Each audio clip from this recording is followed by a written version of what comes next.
good morning, everybody. Happy Thursday. This is Bill with WWP Reacts, and it looks like he got it done. Um, but let's get into the details because the details are a little more than what's said here. Looks like Trump got the Greenland deal done. He reversed tariffs, but we're going to get into the details of it from my research that I've been doing since yesterday. Let's listen to this news report a little bit and then we'll go and we'll talk about the details and so you know all about the Greenland deal in the next 10 minutes. If you like this kind of commentary from a retired Army officer, please like and subscribe. I always would like to get to know you. Please put in your comments. Um, Send me a comment, just even hello or you're horrible or whatever. Okay, let's listen.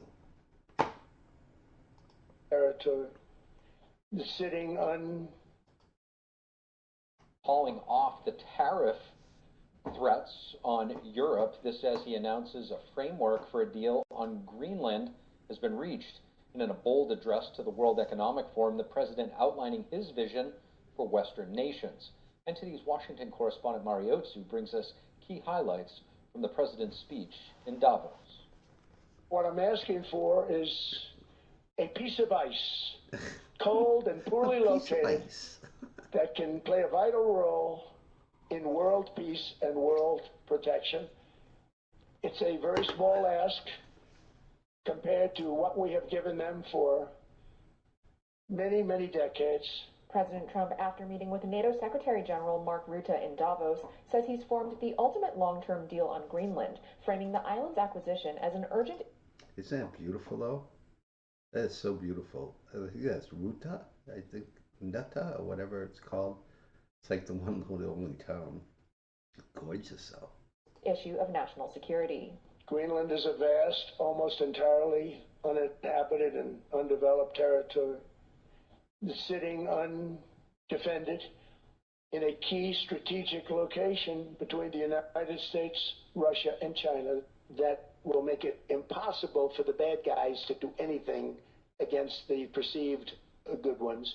While he says he won't use force to take the island, he blasts Denmark for insufficient military spending on Greenland and extols the singular strength of the U.S. military. He recounts Operation Absolute Resolve, the capture of former Venezuelan dictator Nicolas Maduro, saying the Venezuelan regime encountered weapons they'd never heard of.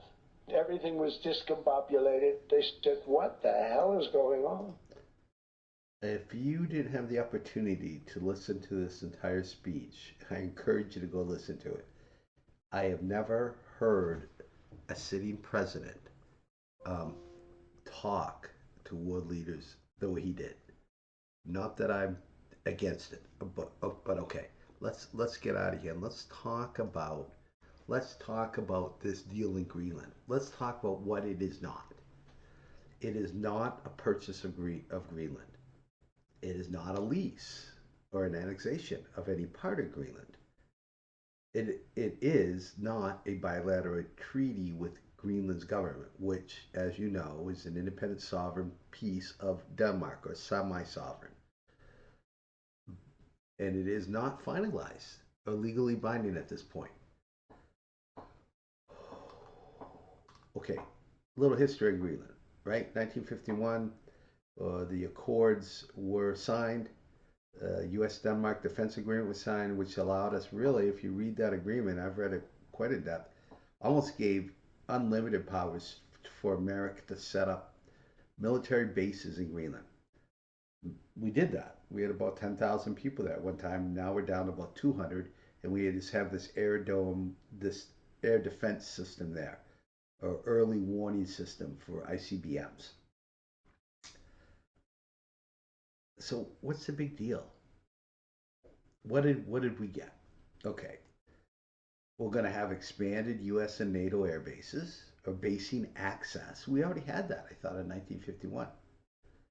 Increase Arctic surveillance and missile tracking. We're already doing that, but we're going to increase that. That's important because China and Russia are starting to use the Arctic area, the North Pole, coming through that way with subs and other things. So that's important.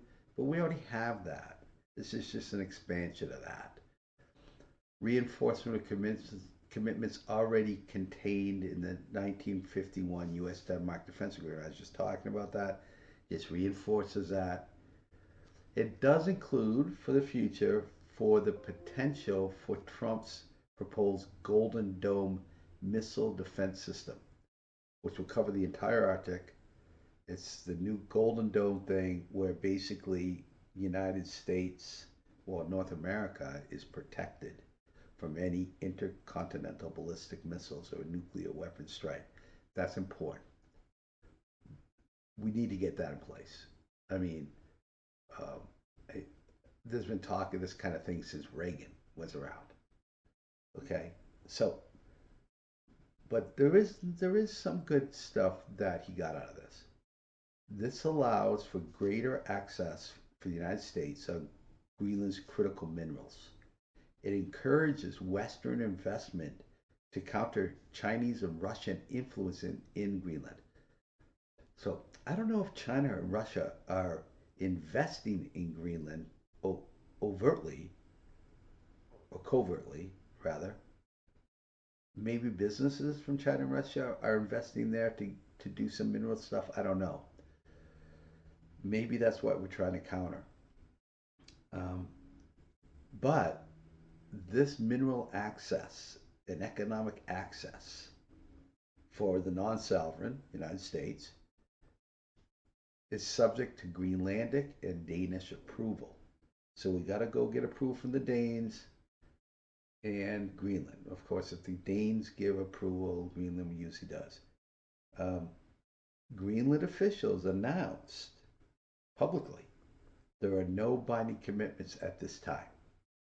So that's all speculation, right? I mean, if you take them at the face value and, knowing Trump, if they don't do what they said, he's going to slap those tariffs back on. No transfer of sovereignty. Greenland remains a self-governing territory of Denmark. The Danes explicitly, in public, deny any agreements to sell, transfer, or seek control over Greenland. A couple other key points. We will not use military force to acquire Greenland. Planned U.S. tariffs are going to be dropped. A cooperative approach of Arctic security will replace confrontation. So this is President Trump's modus operandi usually. He shoots for the stars and he threatens. People come together, they make a deal. It's the art of the deal. I mean, it's Trump 101. So, anyways, that's what I have for you today on Greenland. That was big news coming out of Davos yesterday. It's exciting news, actually. Very exciting. I've been to Greenland twice. Cool place. Cool place. But not a lot there. Anyways, if you like this kind of content and you want to hear more kind of reactionary content or commentary on geopolitical issues from a retired United States Army officer who served 34 years, please like and subscribe and send me a comment. And look forward to talking to you soon in the future. Have yourselves a fantastic day, and we'll see you on the next time. Bye.